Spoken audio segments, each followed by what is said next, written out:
Do you think, by any chance, Deep Space Nine broke Gene Roddenberry's rules about what a Star Trek episode should be? I want from you that which is rightfully mine. Your loyalty, your tribute, and your worship. Apollo, we're willing to talk, but you'll find we don't bow to every creature who happens to have a bag of tricks. Gene Roddenberry, when he invented Star Trek or created it, I don't think he ever imagined the unity that he would help create here. The amount of people throughout the decades that just fell in love with Star Trek and continue to love it today and even fight for it, even though it's going through some rough times right now. But the thing that I am learning about Gene Roddenberry that I didn't know a lot of this until recently, is the fact that he did not like, or rather wasn't a big fan of the idea of God or gods. He honestly believed that in his stories, his utopian society, that we could outgrow our belief in these mythical creatures. Hence the story of Apollo here, where he comes across as, I am one of the Greek gods, Apollo, you will worship me. But McCoy does a scan of his body and finds that there's an extra organ in the body, and that's how he's able to perform all these abilities, as Kirk would say, his parlor tricks. And I'm God. You are not God. Blasphemy. You're lucky I don't cast you out or smite you or something.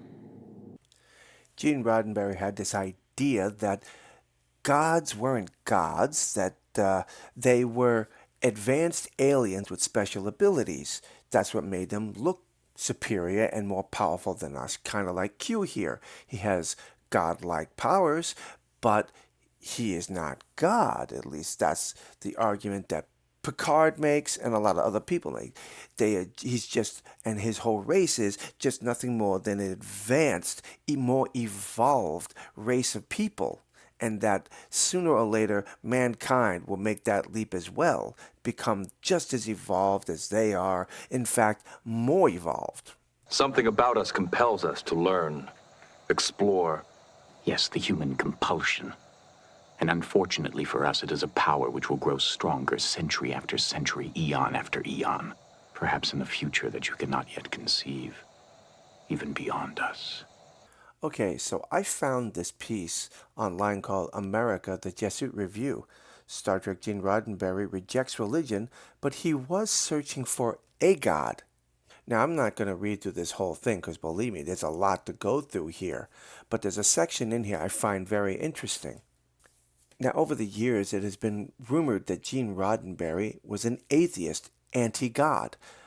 But in this article, it's revealed that two things become clear. He is not an atheist, but he is anti-religious, meaning he's not into organized religion. He believes in a God, but he's not into religion and churches and what they say is God. No, it's not, Roddenberry said. I believe in a kind of God.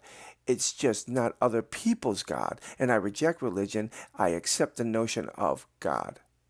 All right, God is intrinsic to humanity, to the whole cause of humanity, to the imaginative principle, to what we create and think, he said, or should say, is a source, yes, but more involvement with unknown. God is like a leap outside ourselves, something that has no describable source, but is a source. I'm not going to continue on with the article right there. I just used that as a point of reference because a lot of people out there said that Roddenberry was an atheist. In fact, further on in the article, his son would come out and say that he was more atheist than anyone he ever knew.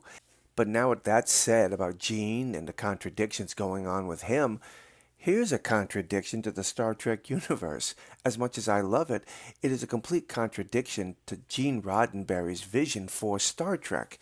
Deep Space Nine, the story of Benjamin Sisko, the emissary, and the people of Bajor who were oppressed by the Cardassians for, I think, over 60 years. And doing some research into the background of this story and its development, I learned that they took pieces of the Catholic faith for the religion and the historical background of the Bajorans and their occupation by the Cardassians, and they took that from the Jewish beliefs as well and the Holocaust that took place. Our spiritual leader. She's known as the Kai.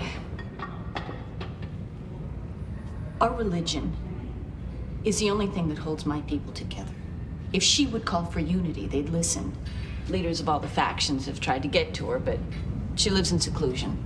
Rarely sees anyone. Have you ever explored your Pa, Commander? Pa? A Bajoran draws courage from his spiritual life. Our life force. Our Pa. If we could discuss... Breathe!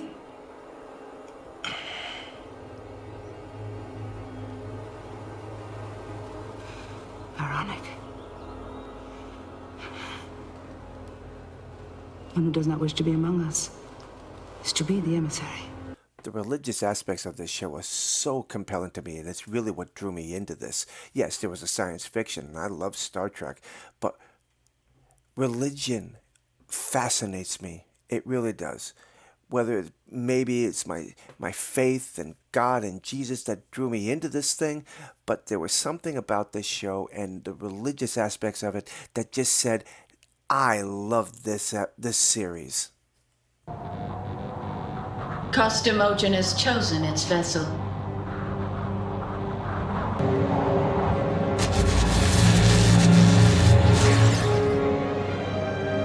Let it begin. Leave my son and take me instead! Your emissary offers himself to us. His faith wavers.